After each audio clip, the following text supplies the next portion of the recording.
ओम नमः शिवाय। आज हम रुद्र संहिता का पंचम खंड युद्ध खंड शुरू करने जा रहे हैं, जिसका अध्याय 1 अभी हम शुरू करने जा रहे हैं। तारक पुत्र तारकाक्ष, विंदुमाली और कमलाक्ष की तपस्या, ब्रह्मा द्वारा उन्हें वर देना, मय द्वारा उनके लिए 3 पुरों का निर्माण और उनकी सजावट शोभा का वर्णन। नारद जी ने कहा, पिताजी, जो गणेश और स्वामी कार्तिक की उत्तम कथाओं से ओतप्रोत तथा आनंद प्रदान करने वाला है, भगवान शंकर के गृहस्थ संबंधी उस उत्तम चरित्र को हमने सुन लिया। अब आप कृपा करके उस परमोत्तम चरित्र का वर्णन कीजिए जिसमें रुद्रदेव ने खेल ही खेल में दुष्टों का वध किया था। महान वीरशाली भगवान शंकर ने देवद्रोहियों के तीनों नगरों को एक ही साथ एक ही बाण से किस तरह एवं कैसे भस्म कर डाला था। भगवान जिनके भाल में बाल चंद्रमा सुशोभित हैं तथा जो सदा माया के साथ विहार करने वाले हैं, उन भगवान शंकर का चरित्र तो देवर्षियों को आनंद प्रदान करने वाला है। आप वह सारा चरित्र विस्तार पूर्वक वर्णन कीजिए। ब्रह्मा जी बोले, ऋषि श्रेष्ठ, पहले किसी समय व्यास ने संत कुमार से ऐसा ही प्रश्न किया था। उस समय संत कुमार ने जो कुछ उत्तर दिया था वही मैं वर्णन करता हूँ। उस समय संत कुमारों ने कहा था, महाबुद्धिमान व्यास जी, विश्व का संहार करने वाले चंद्रमौली शिव ने जिस प्रकार एक ही बाण से त्रिपुर को भस्म किया था, वह चरित्र कहता हूँ, सुनो। मुनीश्वर, जब शिव कुमार स्कंद ने तारकसुर को मार डाला, तब उसके तीनों पुत्रों को महान संताप हुआ। उनमें तारकाक्ष सबसे ज्येष्ठ था, विंदुमाली मंझला था और छोटे का नाम कमलाक्ष था। उन तीनों में समान बल था। वे जितेंद्रिय, सदा कार्य के लिए उद्यत, संयमी, सत्यवादी, दृढ़चित्त, महान वीर और देवों से द्रोह करने वाले थे। उन तीनों ने सभी उत्तमोत्तम एवं मनोहर भोगों का परित्याग करके मेरु पर्वत की एक कंदरा में जाकर परम अद्भुत तपस्या आरंभ की। वहां उन्होंने हजारों वर्षों तक ब्रह्मा जी की प्रसन्नता के लिए अत्यंत उग्र तप किया। तब सुर और असुरों के गुरु महायशस्वी ब्रह्मा जी उनकी तपस्या से अत्यंत संतुष्ट होकर उन्हें वर देने के लिए प्रकट हुए। ब्रह्मा जी ने कहा, महादैत्यों, मैं तुम लोगों के तप से प्रसन्न हो गया हूँ, अतः तुम्हारी कामना के अनुसार तुम्हें सभी वर प्रदान करूँगा। देवद्रोहियों, मैं सबकी तपस्या के फलदाता और सर्वदा सब कुछ करने में समर्थ हूँ, अतः बताओ, तुम लोगों ने इतना घोर तप किस लिए किया है। संत कुमार जी कहते हैं, मुने, ब्रह्मा जी की यह बात सुनकर उन सब ने अंजलि बांधकर पितामह के चरणों में प्रणिपात किया और फिर धीरे धीरे अपने मन की बात कहना आरंभ किया। दैत्य बोले, देवेश, यदि आप हम पर प्रसन्न हैं और हमें वर देना चाहते हैं तो यह वर दीजिए कि समस्त प्राणियों में हम सबके लिए अवध्य हो जाए। जगन्नाथ, आप हमें स्थिर कर दें और हमारे जरा, रोग आदि सभी शत्रु नष्ट हो जाएं तथा कभी भी मृत्यु हमारे समीप न फटके। हम लोगों का ऐसा विचार है कि हम लोग अजर अमर हो जाएं और त्रिलोकी में अन्य सभी प्राणियों को मौत के घाट उतारते रहें, क्योंकि ब्राह्मण यदि 5 ही दिनों में काल के गाल में चला जाना निश्चित ही है, तो अतुल लक्ष्मी, उत्तमोत्तम नगर, अनन्याय भोग सामग्री, उत्कृष्ट पद और ऐश्वर्य से क्या प्रयोजन है। मेरे विचार से तो उस प्राणी के लिए यह सभी व्यर्थ हैं। संत कुमार जी कहते हैं, महर्षि, उन तपस्वी दैत्यों की यह बात सुनकर ब्रह्मा जी अपने स्वामी गिरिशाही भगवान शंकर का ध्यान करके बोले। ब्रह्मा जी ने कहा, असुरों, अमृत तो सभी को नहीं मिल सकता, अतः तुम लोग अपना यह विचार छोड़ दो। इसके अतिरिक्त अन्य कोई वर जो तुम्हें रुचता हो मांग लो, क्योंकि दैत्यों, इस भूतल पर जहाँ कहीं भी जो प्राणी जन्मा है अथवा जन्म लेगा, वह जगत में अजर अमर नहीं हो सकता। इसलिए पाप रहित असुरों, तुम लोग स्वयं अपनी बुद्धि से विचार कर मृत्यु की वंचना करते हुए कोई ऐसा दुर्लभ एवं दुर्साध्य वर मांग लो जो देवता और असुरों के लिए अशक्य हो। उस प्रसंग में तुम लोग अपने बल का आश्रय लेकर पृथक पृथक अपने मरण में किसी हेतु को मांग लो, जिससे तुम्हारी रक्षा हो जाए और मृत्यु तुम्हें वरण ना कर सके। संत कुमार जी कहते हैं, महर्षि ब्रह्मा जी के ऐसे वचन सुनकर वे दोनों घड़ी तक ध्यानस्थ हो गए। फिर कुछ सोच विचार कर सर्वलोक पितामह ब्रह्मा जी से बोले। दैत्यों ने कहा, भगवान, यद्यपि हम लोग प्रबल पराक्रमी हैं, तथापि हमारे पास कोई ऐसा घर नहीं जहां हम शत्रुओं से सुरक्षित रहकर सुखपूर्वक निवास कर सकें। अतः आप हमारे लिए ऐसे 3 नगरों का निर्माण करा दीजिए जो अत्यंत अद्भुत और संपूर्ण संपत्तियों से संपन्न हो तथा देवता जिनका प्रदर्शन ना कर सकें। लोकेश, आप तो जगतगुरु हैं। हम लोग आपकी कृपा से ऐसे तीनों पुरों में अधिष्ठित होकर इस पृथ्वी पर विचरण करेंगे। इसी बीच तारकाक्ष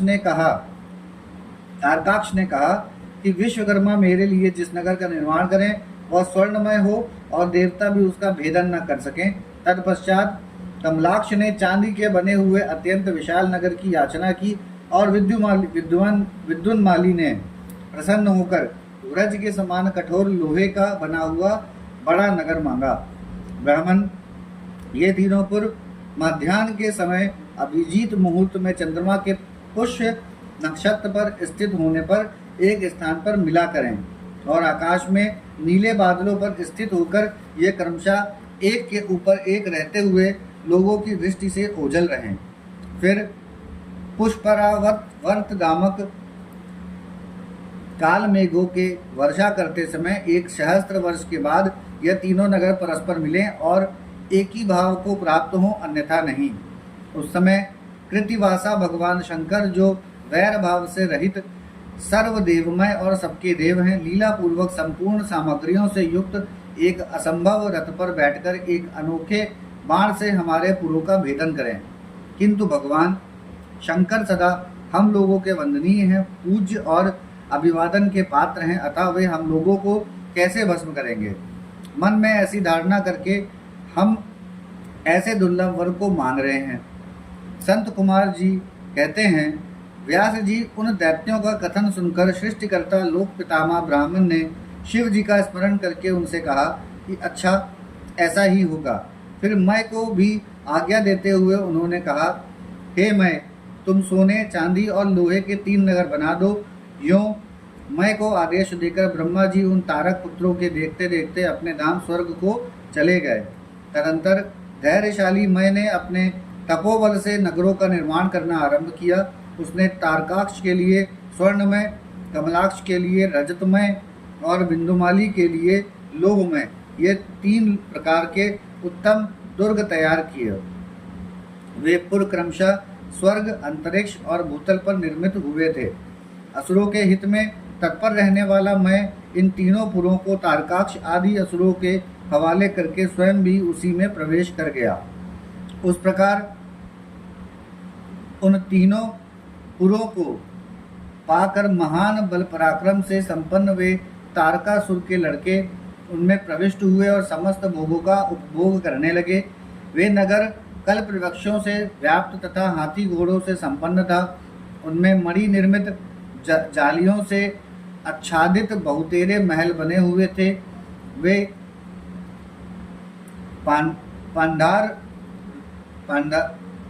पद्याराग के बने हुए एवं सूर्य मंडल के समान चमकीले विमान से, जिनमें चारों ओर दरवाजे लगे थे, शोभायमान थे। कैलाश शिखर के समान ऊंचे तथा चंद्रमा के समान उज्ज्वल दिव्य प्रसादों तथा गोपुरों से उनकी अद्भुत शोभा हो रही थी।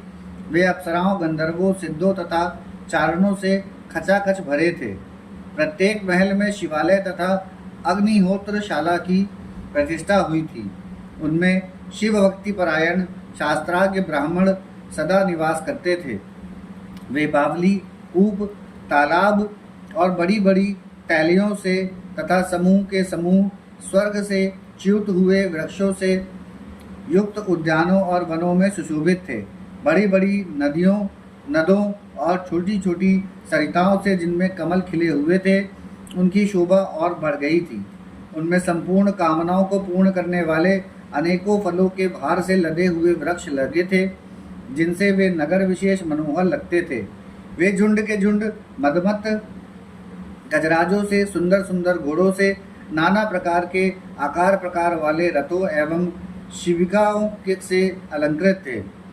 उनमें समयानुसार पृथक पृथक क्रीड़ा स्थल बने थे और वैद्यायन की पाठशालाएं भी भिन्न भिन्न निर्मित हुई थीं। वे पापी पुरुषों के लिए मन वीणा से भी अगोचर थे। उन्हें सदाचारी पुण्यशील महात्मा ही देख सकते थे। पति सेवा परायण तथा कुधर्म से विमुख रहने वाली पतिव्रता नारियों ने उन नगरों के उत्तम स्थलों को सर्वत्र प्रवृत्त कर रखा था। उनमें महाभाग शूरवीर दैत्य और श्रुति स्मृति के अर्थ के तत्वज्ञ एवं सर्वधर्म परायण ब्राह्मण अपनी स्त्रियों तथा पुत्रों के साथ निवास करते थे। उनमें मैं द्वारा सुरक्षित ऐसे सुदृढ़ पराक्रमी वीर भरे हुए थे, जिनके केश नील कमल के समान नीले और घुंघराले थे। वे सभी सुशिक्षित थे, जिससे उनमें सदा युद्ध की लालसा भरी रहती थी। वे बड़े बड़े समरों से प्रेम करने वाले थे। ब्रह्मा और शिव का पूजन करने से उनके पराक्रम विशुद्ध थे। वे सूर्य, मरुदगण और महेंद्र के समान बली थे और देवताओं के मथन करने वाले थे। वेदों, शास्त्रों और पुराणों में जिन जिन धर्मों का वर्णन किया गया है, वे सभी धर्म और शिव के प्रेमी देवता वहाँ चारों ओर व्याप्त थे। उन नगरों में प्रवेश करके वे दैत्य सदा शिव भक्ति निरत होकर सारी त्रिलोकी को बाधित करके विशाल राज्य का उपभोग करने लगे। मुने, इस प्रकार वहाँ निवास करने वाले उन पुण्यात्माओं के सुख एवं प्रीतिपूर्वक उत्तम राज्य का पालन करते हुए बहुत लंबा काल व्यतीत हो गया। यहाँ हमारा अध्याय 1 समाप्त होता है। ओम नमः शिवाय।